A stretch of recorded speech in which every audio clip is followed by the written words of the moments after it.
This time I will give a brief talk about the nature of predestination. What is the origin of predestination? And as we see things that are happening, and we see activities that we perform that are happening, and then we can realize that those activities are predestined, we still wonder what is the origin of those activities. And then we can think, well, it's I thought those things. But then we can see that predestination also affects our thoughts. So those thoughts that I thought that it was mine, actually they weren't. They just appear. And that is usually what happens.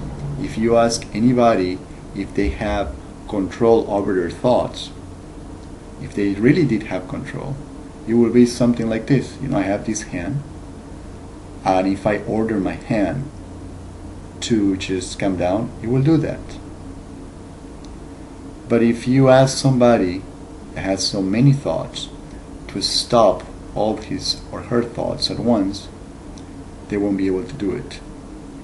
As a matter of fact, the thoughts will be able to appear at any time, at any given time.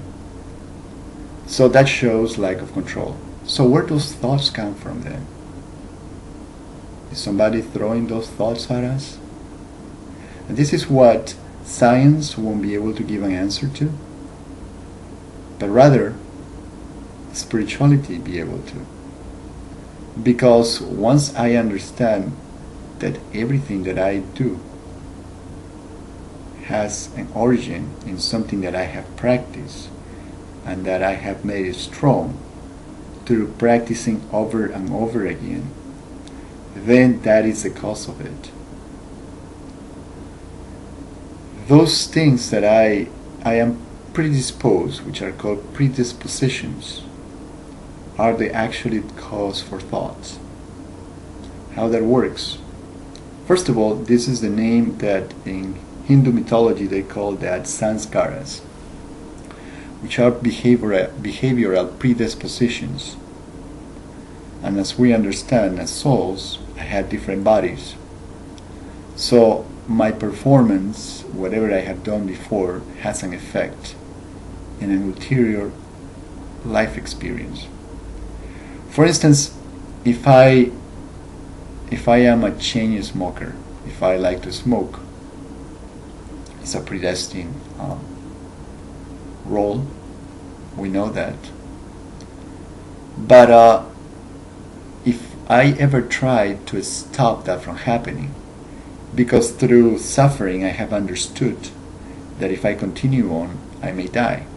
And that is something that I don't want to. Most people have their sense of importance according to a hierarchy of needs or wants. So life usually is the first one, and then smoking will be the second one.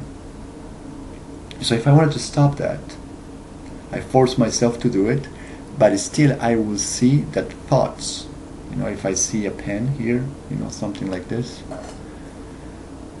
immediately this will trigger the idea of a cigarette. And if I see any white small element, that will trigger the idea of a cigarette as well. Smells will trigger that. So I've been predisposed. My sanskaras of smoking have created those thoughts that are triggered every time my senses perceive something that is similar. So let's say that this person, this medical person, leaves the body or dies, what we call death. In their next life, their next body, those sanskaras, those predispositions will be within that person. And at a given time, through the law of cause and effect, those sanskaras will awaken. And then the person will experience a situation where smoking, or maybe something that is similar to smoking will appear in their life, and then the person will be hopefully able to get rid of that experience. So that's what we call learning, and we learn through suffering. Hopefully it will happen, hopefully it will not. It just all depends on the particular role, the particular activities that this person has to have in a particular life. But those sanskaras are the cause of our thoughts. We have done things, and then we have done it for so many times, which has created a strong predisposition, which it will be triggered by anything that will remind us of that. It's very simple how it works. So the principle of practicing something over and over again is basically just so a particular predisposition appears. Therefore, once we have this knowledge of being a spiritual being, any practice that is done thoroughly, that is done repetitively, for a long period of time, will bring some benefit. Meditation is one of them, for instance, because it gives us the opportunity to experience the self without anything outside ourselves affecting us. Experience the inner qualities of the being, what the being actually is, rather than experiencing things from the outside that we take. So sanskaras then are important, and because everything is eternal, then you can never really get rid of one sanskara. What you do is just submerge one and you emerge another one, because we got to remember that in predestination we already have all the sanskaras in us in a latent state, waiting for them to appear at a certain period of time. There is no good or bad, really, but it is an activity that we perform because we need to express that activity at a particular time.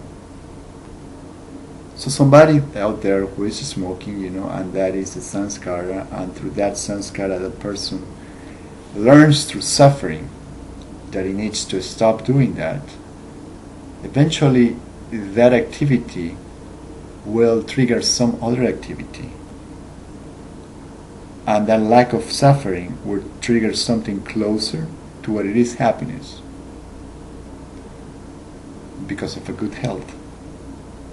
So even though we have this predestined world, predestined drama in this world,